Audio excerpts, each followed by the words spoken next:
Hello, friends. In the previous two episodes, we spoke about the why and how of doing an annual review of yourself. And then we spoke of the methodology and the reflections that one should do when doing this process. And in the last episode, I shared some pointers on how to help you identify and make the right resolutions for the next year.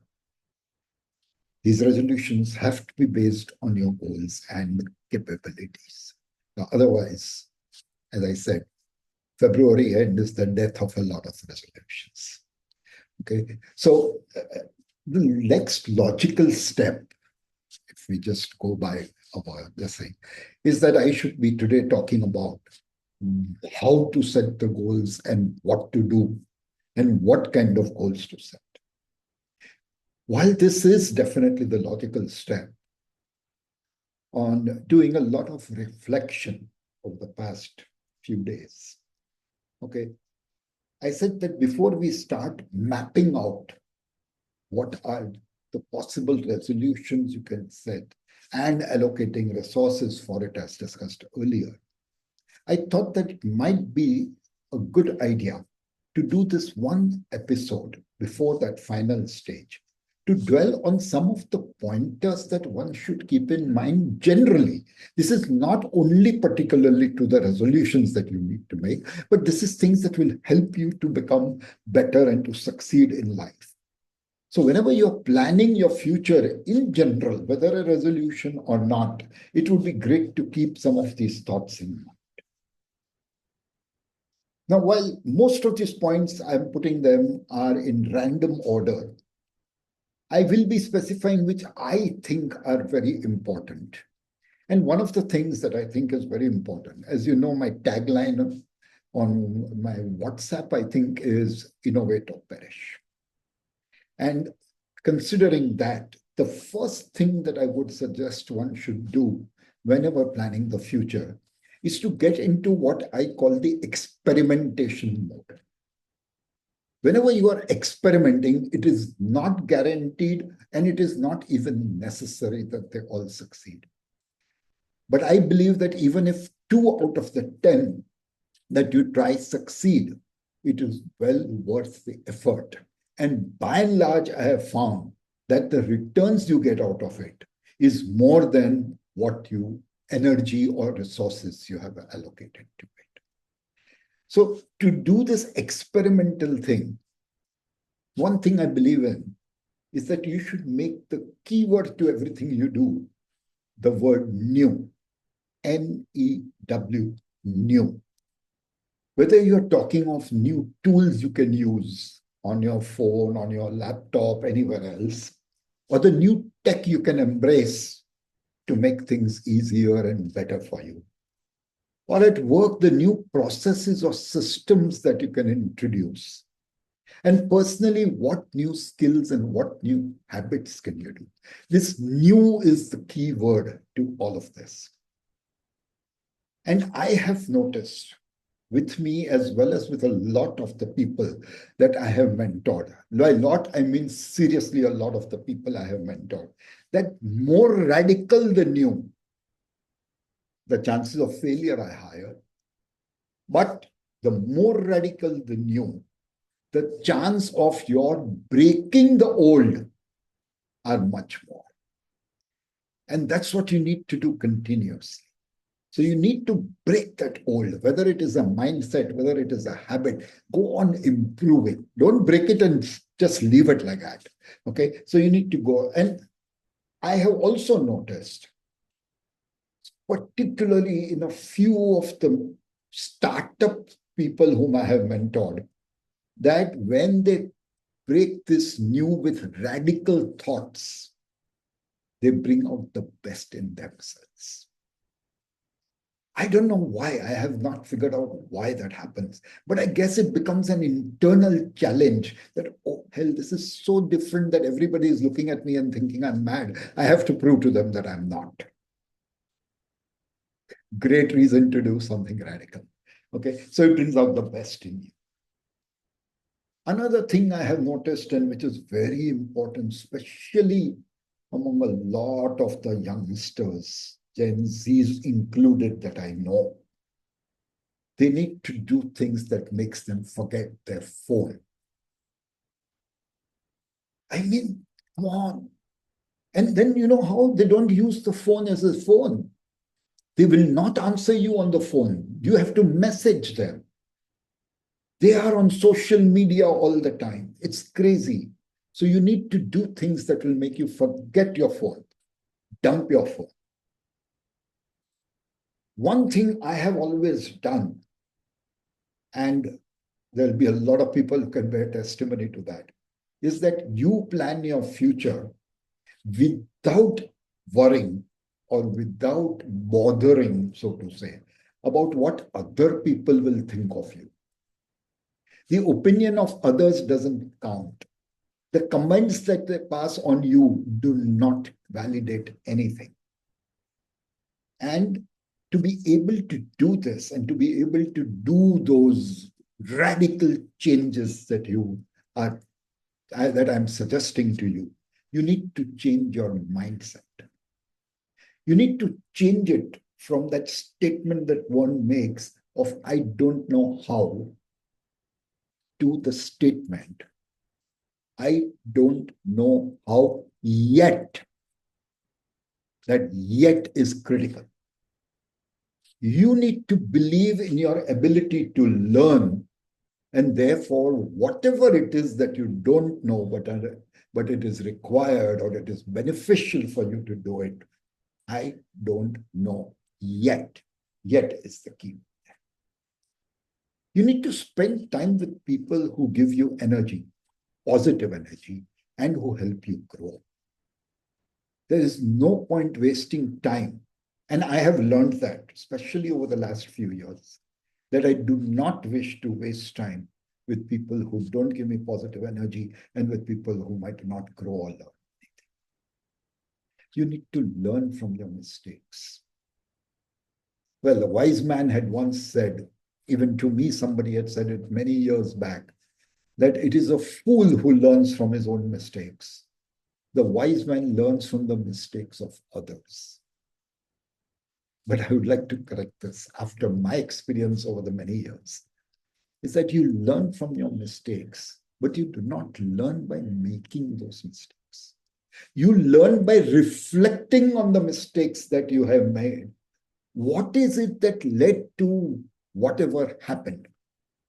Did you get or did you reach your intended target when you started that exercise?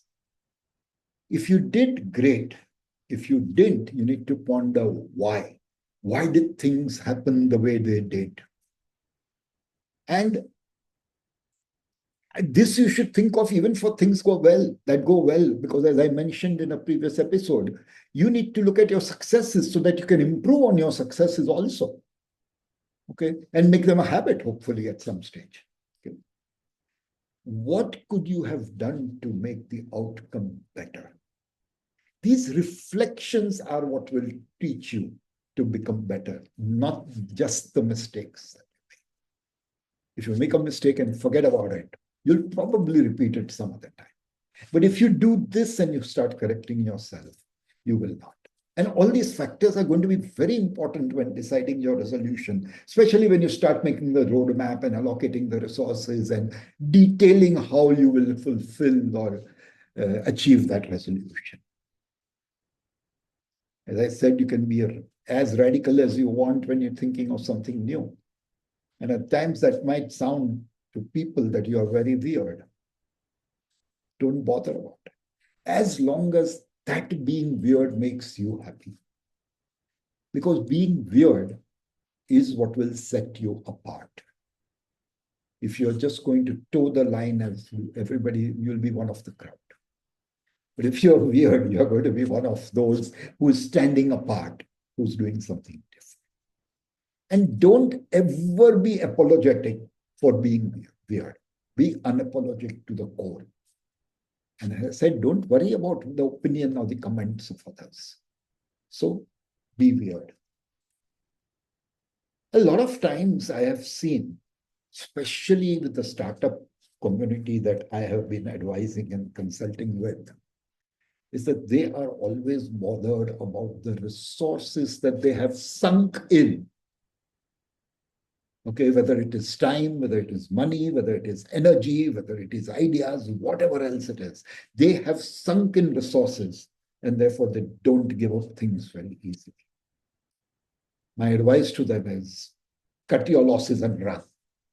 If you're finding that the project that you are handling is not moving forward, if you're finding that, okay, the project results that you're getting is not what you wanted, okay, or projects that have just failed and are dying, okay, do not worry about the resources invested, but definitely do not invest more resources, cut your losses and run.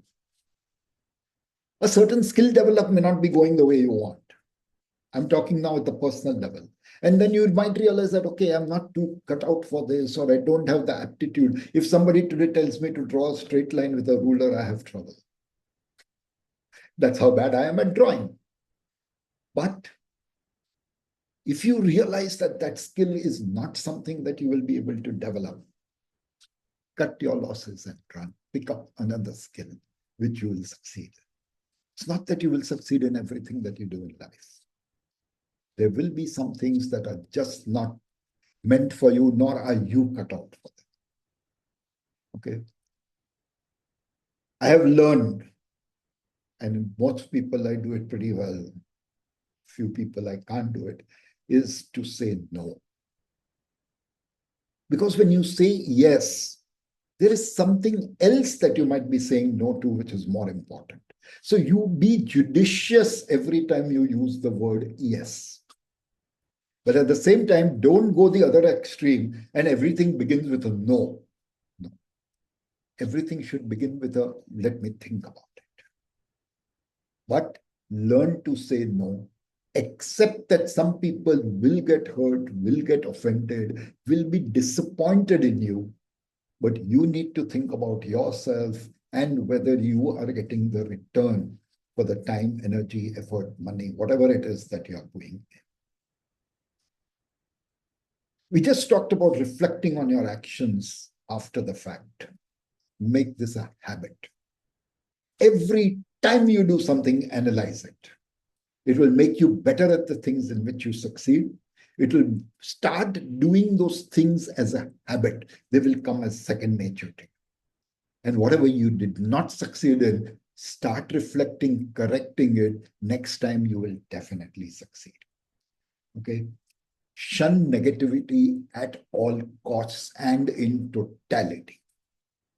Life is too short, life is too important, and there are too many things one can achieve immaterial of your age or your occupation for you to have any negativity in your life.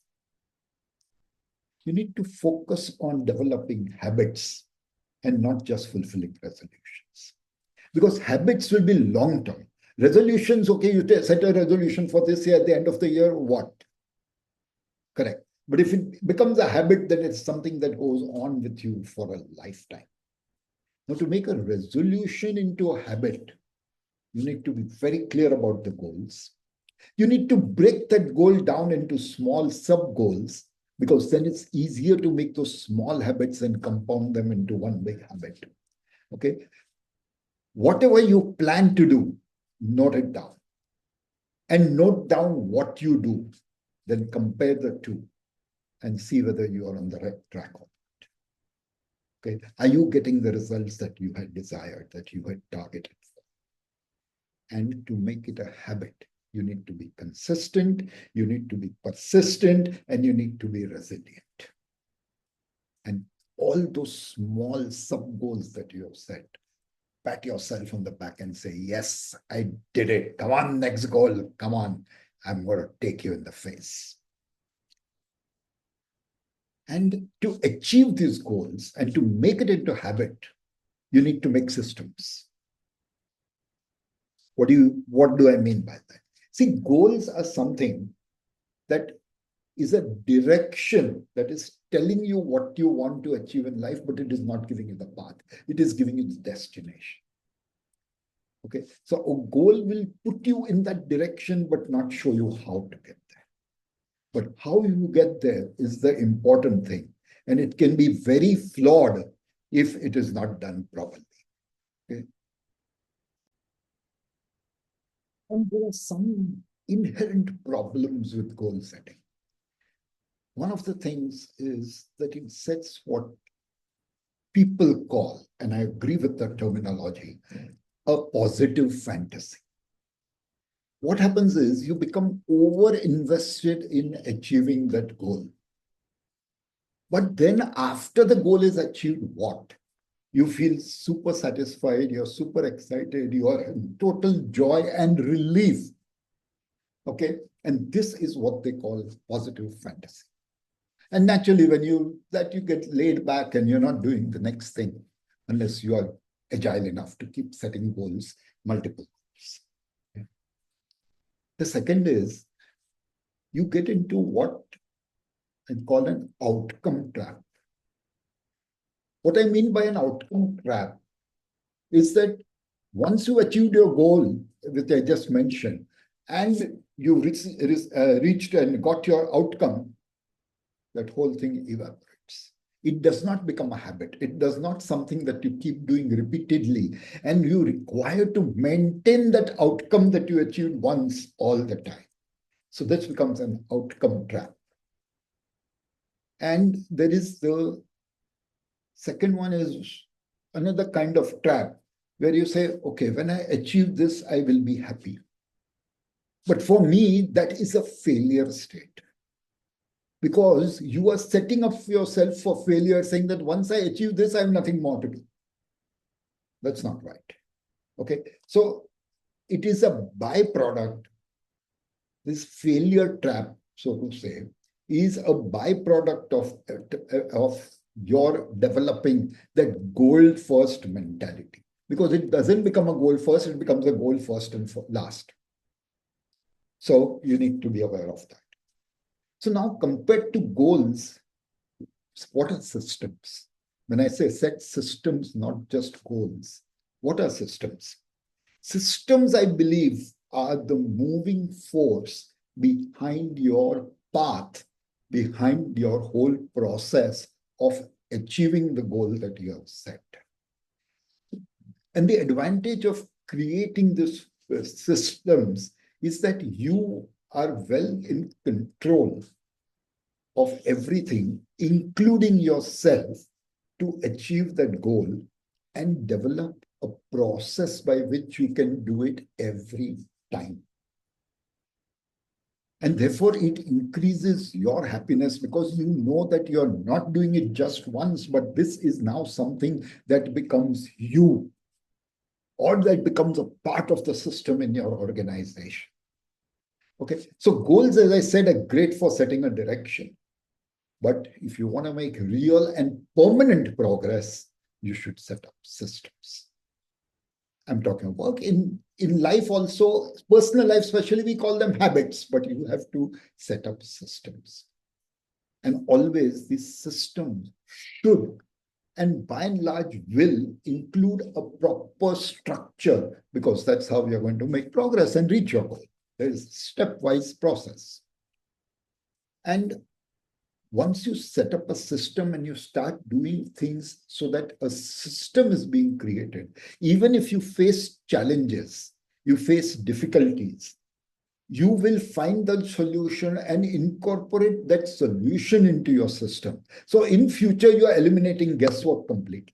You know what is to be done when such a situation arises. And therefore, you will always be able to get what you want more easily. Another big advantage of systems is that they focus on your skills. Okay, so by focusing on the skills and embracing the process that you create using your skills on your path to the goal, you will be a step closer to achieving that goal, not only that time, but always in the future. There will be maybe shortcuts you can take. And you will always get where you want to get, even if you're not yet there. Okay. So the advantage of this system of doing this is that supposing you're doing something and you fail, your system does not help you to achieve your goal. But by setting up systems and by noting down what you have done so far, what are the processes, what are the actions you took, you have developed a partial system that is going to help you. And therefore, all your efforts so far are not in vain. But if you're not setting up systems, if you're just running behind something and you don't know what you're running behind, where you are running, and you've not noted down anything, then that whole effort goes to waste. And next time you come up with a similar thing, you will have to start from scratch. Systems create lifelong change. Okay. Unlike goals, systems emphasize the process, which I'm emphasizing for a long time now. You fix the inputs and the outputs will come by themselves in the future, always, always, because it is following the path. To give you an example, the simplest example, you have some lousy spending habits. Now, if you make a system of controlling those lousy spending habits and eliminating them, it becomes a habit. It is something that you will stop doing. And therefore, continuously and consistently, you will be saving money or having extra disposable income to do other things that you would want in life. So this is what you should be doing first. In the next episode, what we shall do is we shall look at some simple steps that can help you create a system. And by using those steps, how do you determine your goals and how do you start planning and mapping the path to achieving your goals successfully? So, Merry Christmas to all of you, a little belated. Have a great evening. I shall see you once more definitely before the new year. But in case I do not, wish you all a very happy. No, I will definitely see you before the new year so that you can set your goals by the time the new year starts. Thank you. I hope you're enjoying listening to this. Do send in your comments. I'll be waiting for them. And if any of you need help, please do connect with me to set your goals. Thank you. Have a great evening.